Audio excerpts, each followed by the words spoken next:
Hi there and welcome to the channel. My name is Marty Owings. Today we're going to take a look at beginning gear for the very beginning artist.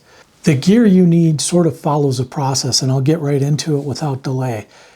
If you look at the way people are traditionally or were traditionally taught to create art or create paintings and things like that, there's a process to it. And the process starts with good draftsmanship or the ability to draw well. And in order to learn to draw well, you have to understand some of the basic principles of drawing.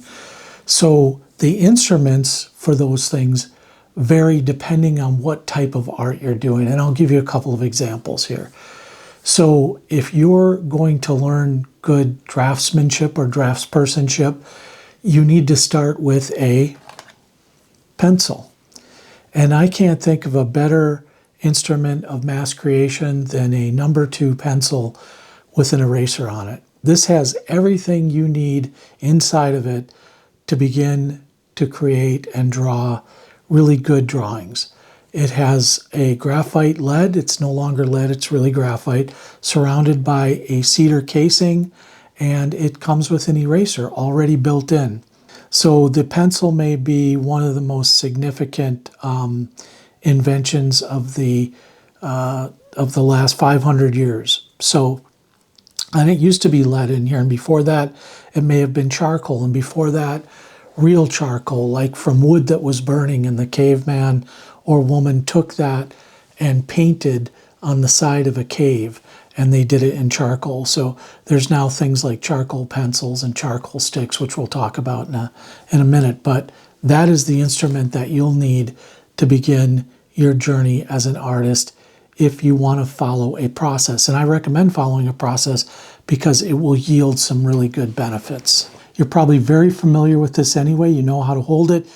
You know how to use it to write, because generally this was the first thing you were given as a child to write with, either this or a crayon. And either works well, but a pencil works a little bit better. You can get a little bit more precision from it.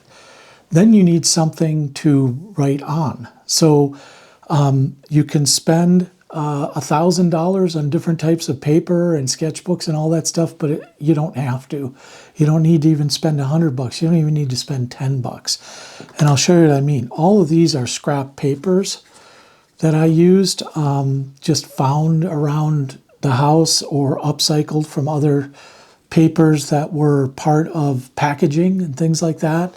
And so I'll give you an example. This is a paper bag, was a paper bag in its former life, and I just cut it out and just did a little value scale here, which I'll show you in the overhead here. This is the back of a popcorn box, so you can cut this out, or anything like this, oatmeal box or whatever. Things come in all of these different packages, and a lot of times those could have a second life, or you can upcycle them to use them as like toned paper. This is perfect as toned paper. And as a matter of fact, this type of rigid, sort of semi-rigid box, when you cut these out, you can paint on them with watercolor. You could paint on them with gouache or casein or markers, whatever you want to do, oil paints even, and they work great. And another reason why I like to use scrap paper is because it takes the pressure off you to create some kind of masterpiece. That's not what the beginning art journey is all about. It's about learning and understanding some of the basic fundamentals, which I go over in other videos on my channel, and we'll talk about a little bit. I just want to touch on them, but not going to go in depth in this video. It's just about what you need to get started. So really, if you think about it, and much to the chagrin of the art supply companies and people who are trying to get you to buy stuff and part you and your cash, you really just need a number 2 pencil and a piece of paper. Any kind of scrap paper will do, notebook, school book paper, anything you can find to write on will just about do to practice. Because the number one thing that holds beginning artists back from becoming better artists is they spend too much time shopping for gear and not enough time with this pencil in their hand drawing pictures. Find whatever you need to find and draw pictures. Now, if you want to go a little bit more money, but still very inexpensive, call your local frame shop and ask them if they have any of these papers that they're leftover scraps. They're called matte scraps. So basically they cut the matte out of this for a picture, and then they frame the picture with the matte, and this is what's left over. It's a piece of illustration board. These are usually acid-free, sometimes 100% cotton rag, which is pH neutral and, you know, like I said, acid-free. And these are great to sketch or paint on. And, you know, you can buy a whole stack of these. Usually they'll sell them to you for very, very cheap. So contact your local frame store or go in and see them and get yourself some of these frame scraps and see what you can do. And these are bound to come in different sizes as well because they frame different size pictures. So you get a small one or big one or whatever. But oftentimes it's a good way to save money on paper. So then at some point you might want to go out in the field a little bit and sketch. So you want to go out, you're taking a bus ride, a train ride, a car ride, where you're the passenger, or a plane ride or whatever, and you're going to a place where you want to document your journey in a sketchbook or just be able to draw some pictures. So some sketchbook recommendations that I can make in no particular order, but I'll talk a little bit about them, is first of all, the very nice compact Hahnemühle sketchbook. They've been making paper in Germany for 500 years. This particular company, they do a really good job at it. They make 100% cotton paper notebook, but also they make a notebook like this, which isn't 100% cotton. It's a cellulose sketchbook, but it's got really, really good paper inside. And as I said, they make great paper and great sketchbooks, and you'll find that that this one is exceptionally good. It's portable, it's small, you can fit it in usually in a breast coat pocket or a purse or a backpack, really easy. And all you need to carry with that is a pen or a marker or a pencil, or all three if you want. Maybe a watercolor kit. This takes watercolor very well as well, or casein or gouache, which are different types of water-based media. When people say water-based media, they just mean media that that reacts to water. So watercolor, gouache, for instance, which is a more opaque type of paint. The next sketchbook I own, and I filled out quite a few of these in my shelf back here. There's, you know, dozens of these sketchbooks right here. This is a Pentalic Aqua sketchbook with really nice paper inside as well. Maybe not as good as Hahnemühle, but it's great for, you know, you can do big landscape sketches on these, or just little sketches.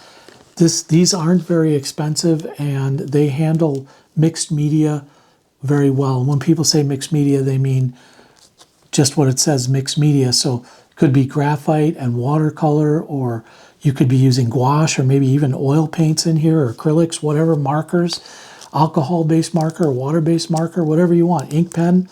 That just means that it'll take a lot of different types of media, mixed media. And that's the Pentalic Aqua. This is the Super Deluxe B sketchbook. I started sketching on these around 2012 or so. So I've been at this, been using this type of sketchbook for a lot of years, and it's quite good. Very nice papers. It's just serviceable. It's a little bit larger than the other two sketchbooks I just showed you, but I like B paper. They make good paper. This happens to be acid-free, and it's made in the United States. So at least it was last time I checked. Then the sort of the art student sketchbook, or the one you can find almost everywhere, is the Canson XL. This happens to be a mixed media. You can end up buying sketchbooks specifically just for graphite, but it's not necessary. Any kind of mixed media sketchbook, you're going to be able to find what you need. So anyway, I'm not going to go through each sketchbook, just to say that the Canson is a really good sketchbook for beginners to start on. And it's got a 9x12 format, so it's a little bigger. You can sketch multiple pictures in a single sketchbook, which is fun. Remember when I was talking about process and starting out, like kind of the evolution of art and how you use it? You may start out learning basic draftspersonship or drawing. You may start learning basic drawing because that's really important, as it's going to inform all of the other materials you decide to use in your art journey. So if you start out with a pencil, that's great. The next step, I'd say, before you just leap to oil painting, is to learn a little bit about light and shadow and tonal theory, and tonal principles. So one way you can do that is to use a set of pencils that are they're specifically made for graphite wash. And a graphite wash means basically just that you have this water-soluble graphite, and when you apply it to paper, and I'll show you an example here. We'll go through the example on the overhead as well, but as you go through using these pencils, you basically draw a line, and then you use a watercolor or water brush on it, and you add water to the line, and it creates a wash. Basically, it's just what it says it is. So if you start there and you learn kind of tonal values and how to use graphite wash, that'll help prepare you for kind of the next evolution, which is jumping into watercolor painting, or gouache, or casein, as I mentioned earlier. So I'll show you some examples of that in the overhead. So now the thing is, like, you've got this, basic principles of drawing with a pencil down. Maybe you've done some ink drawings. You can also do ink wash drawings and graphite wash drawings, and you can mix them together. The sky's the limit in that regard, but learning how to use those to make value scales, where you draw little squares that are lighter and then increasingly darker. You kind of learn how tones can help inform your work. So like if you learn tonal value when you're drawing a tree, you won't just draw this stick tree. You'll draw a tree with a body, and then the next thing you want to show is is the tree curved? I mean, in reality it is. How can I show that? And where's the light and shadow hitting that tree? Because it's going to be darker on the other side. Graphite washes will help you understand how that works on drawing, fundamental drawing of basic objects. So in order to create a wash, you're going to need a brush. This happens to be a Pentel Aqua brush, or Aquash brush. And basically you fill this reservoir with water, and it's got a brush tip. So there's the reservoir. You fill that with water. You screw the tip on, just like that. You take the cap off, and you got a brush there. You squeeze this reservoir, and water fills the brush tip, and then you just paint over your lines. It's pretty straightforward. So that's a water brush. You can also use a conventional brush, but then you have to bring along some kind of water with you, a bottle of water or something like that.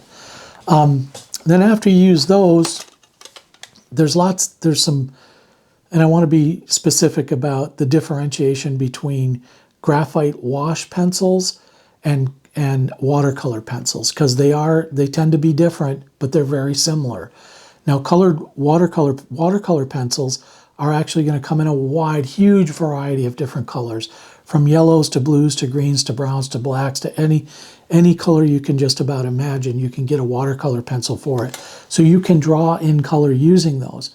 But again, I recommend starting a little easier to understand how that works by using some of these graphite wash pencils that come in shades of colors.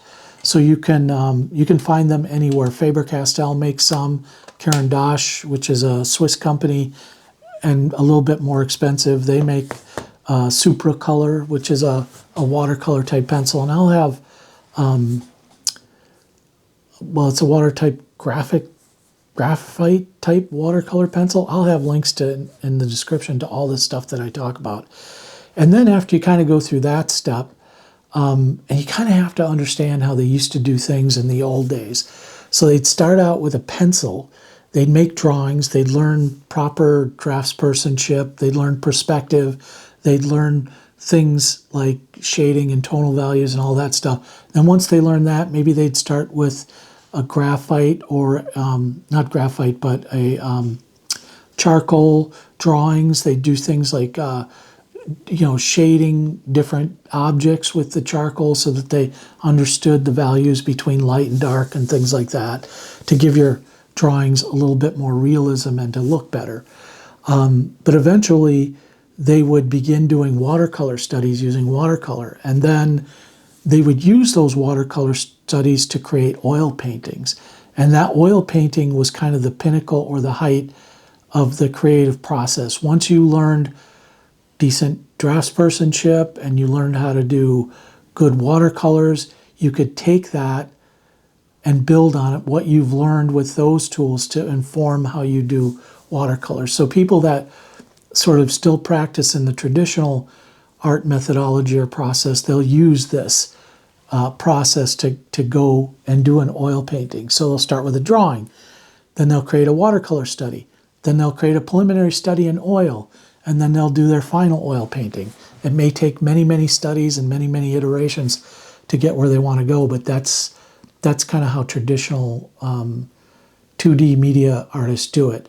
Now, I know digital media is very popular. It's added a lot of new dimensions and your ability to draw. I mean, right now you could just tell AI, draw me a picture of a landscape and get something back. It's not the same. It's not even close to the same. So, but digital art is its own discipline, and although I practiced digital art, I still go back to the traditional art because I like the tactile feeling between me and the page, and I like when I'm in the field or sketching from life to just have a sketchbook and a pencil and not have to worry about charging a battery or keeping a device powered or whatever. That said, I respect digital art and the process there. It's just going to be a different process and learning curve. So lastly, if you're done with those things and you want to level up to watercolors, you can just get a watercolor kit. They come in smaller sets than this, like just with 6 or 12 different colors in them. These are what are called half pans, and these are what are called full pans, and I'll let you see under the overhead. But a full pan is about 1 inch long by about 5/8 inch wide, and a half pan is about 5/8 by about a 1/2 inch. So yeah, they're small, and a lot of people will get these empty. They'll have an empty pan, and they'll just squeeze tube watercolor paint into their pan and let it dry, and then use it that way as well. You can use gouache in sort of the same way, although I prefer to take gouache from the tube and use it right on site rather than squeeze it in pans, because it tends to dry differently than these watercolors do, and doesn't work as well, I don't think, from a pan. But anyway, people could argue with me about that, but I like using watercolor from a pan, gouache or casein from a tube. And then if you graduate from that, or you want to do something different, I won't call it leveling up, it's just different. You could try acrylics or oil-based paints, but if you just want to sketch and learn the basics, a number 2 pencil and a decent sketchbook or scrap paper is all you need. The graphite wash pencils are a great way to learn a little bit more about how to level up your work, or to create light and shade, light and shadow, and value studies or tonal values in your drawings. That's going to help you a lot too. So at some point, every artist starts with a couple of things, and they kind of build their collection of items as they go along and find the need or want a little bit of variety. So I hope this helped and gets you off to a good start. Everything I talked about's below in the description, so feel free to check that out. Leave me a comment and tell me what you think are good ways to start, or good pieces of gear to start with as a new artist or a new sketcher, and I'd love to hear from you. So long, everybody. This has been Marty for owingsart.com.